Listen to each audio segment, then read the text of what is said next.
Torsten, you got a hell of a living room here. Lovely, huh? It's a fantastic place. Grand Sanctuary, as we call it. That's the interior of our 103X. Yeah, lovely. You've named the interior of the Grand Sanctuary. It is Grand Sanctuary. That's a really, great name. Because when this clamshell here closes, it's fantastic inside. Completely silent. It is, of course, electric propulsion, zero emission, as you know, of course. Absolutely. And for that reason, it's waftability and magic carpet ride in its purest and best form. Actually, that would be a good one too, magic carpet.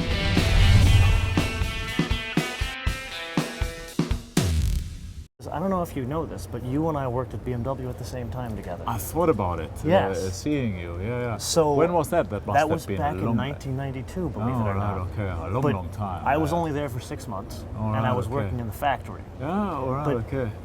Give us just a quick background. You've been with BMW for a long time, nearly 30 years now. Okay. I joined BMW right after university, and had different kind of functions within the BMW group. One of that was bringing Mini back to life, 1999 to That's 2004, relaunching the Mini brand.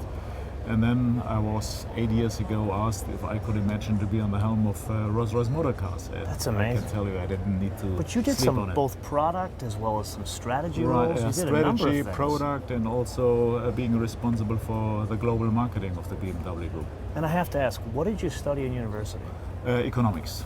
Economics, but you did product stuff as well. Yeah, product stuff in a way of not as an engineer, but product stuff from the market side. So what is for markets the right product strategy, and what is right for the BMW brand in terms of positioning and also bringing BMW up to new levels. So in the Mini side of things, were you actually there when they relaunched Mini? Right. I mean, you might remember that Mini was part of the Rover brand portfolio and the acquisition. And when the BMW group split from Rover, the clear decision was, let's keep Mini, because Mini is a fantastic brand, highly emotional, and also, of course, had lots of what I would call strengths inside. So it was an excellent decision to keep the brand, but we needed to relaunch it completely worldwide because it was fairly unknown, particularly in the United States. So you're the guy to talk trends, and especially as we're sitting here in the magic carpet ride. Where do you see the trends going for this ultra luxury market? Because you guys have had a great couple of years. Absolutely. I mean, consistently, quarter over quarter growth, even when the economics of the world have been a little shaky. Right. I mean, one reason for that is that we are now globally extremely well established. So we have a global footprint, not only in one market. The United States is still our biggest market, most important market, but also followed then by the Middle East. China is important, Asia in general is important.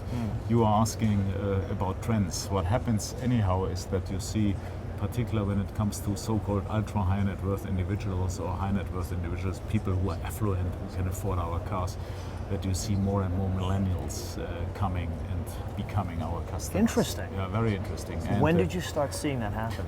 We have seen that happening, or it started to happen, I would say 2010, 2011 onwards. So it right started about when already, you took over. Right, exactly. Yeah. And the reason behind that is we catered to that over the last couple of years by introducing, for instance, Wraith, our fastback coupe cars, which are clearly designed for the self-driver. So Rolls-Royce is by far not any longer a chauffeur's brand. It's very much a self-driver's brand, particularly here in the US market.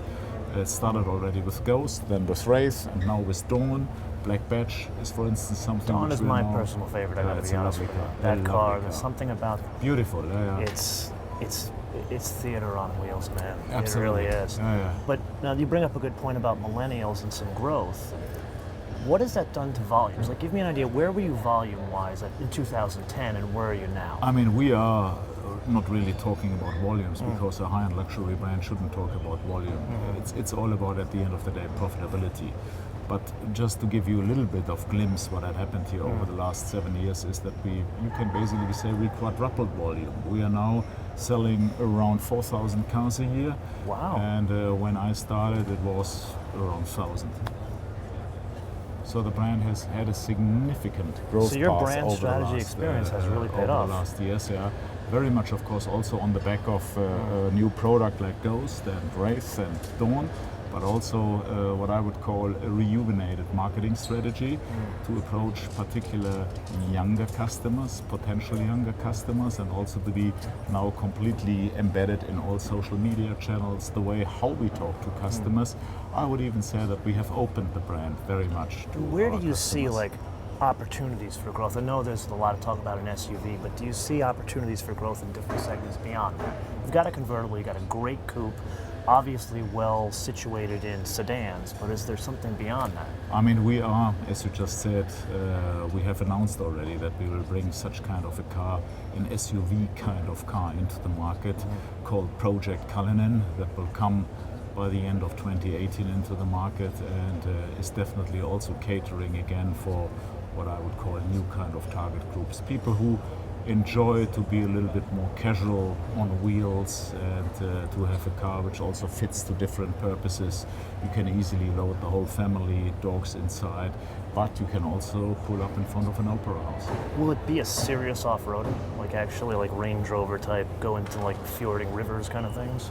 I mean, we are probably not wading through rivers with this car, but it will be, of course, off-road capable. Understandable. And you might remember that the brand in its early days was already very deep into what I would call off-road capability. When you remember back to Lawrence of Arabia, Absolutely. the Maharajas in India who commissioned special cars going on tiger hunt, or when you think about cars which were designed for the outbacks in Australia, very much cars for the rougher road and for, I would call it territory, which is not a nice plain surface like a road.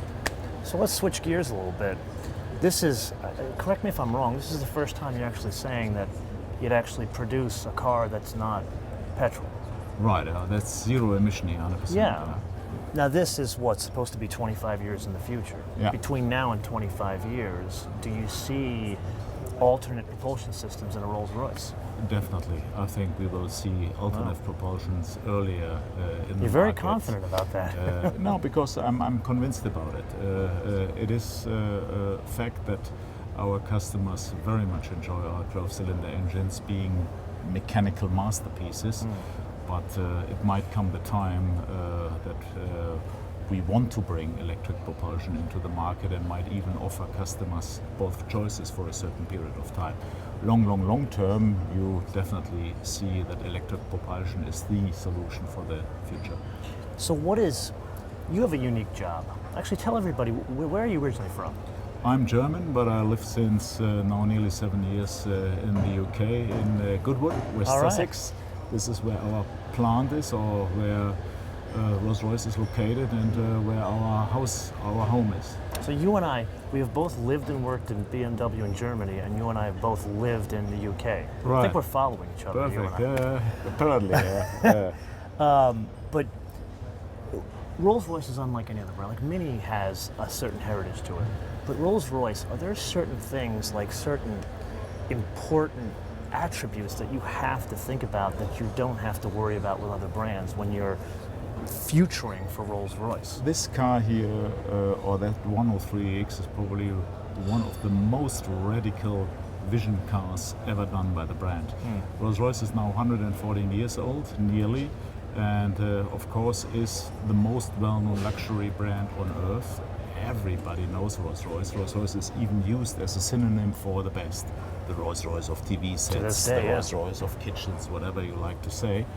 And for that reason, we need to watch, of course, that Rolls-Royce maintains pinnacle of luxury, and we will. MotoMan, I think part of your whole show is also that your guests are allowed to ask a question. Would I be allowed to ask a question? To the audience? To the audience. Absolutely. I would All right, love okay. for you to ask the question. Good, here comes my question. Imagine yourself into this glorious vision car of Rolls-Royce. Where would you travel to? This is what I would like to know from you guys. That's a great question. Lovely, huh? Okay, Yeah. so you got to answer the man's question, and we want to know where you would travel to, and let us know what part of the world you hail from. Let us know in the comments below, or via our social media, MotoManTV all one word, MotoManTV all one word, Facebook, Twitter, and Instagram. And with that, I want to leave you with two things. Number one, make sure to download our fancy new mobile application, which you could download for free from Apple iTunes and Google Play. And don't forget, being that we're in such a fancy car, we've got to tell them that we're live on 5 international airlines. And number two, a fun fact. Did you know that Torsten he used to be a classic mini guy and he had a bunch of classic minis. But especially for a guy that now lives in the UK, you've got to have these classic minis. Okay, so until I see you next time. Bis später, MotoMan. Bis später. Bis später. Tschüss. Tschüss.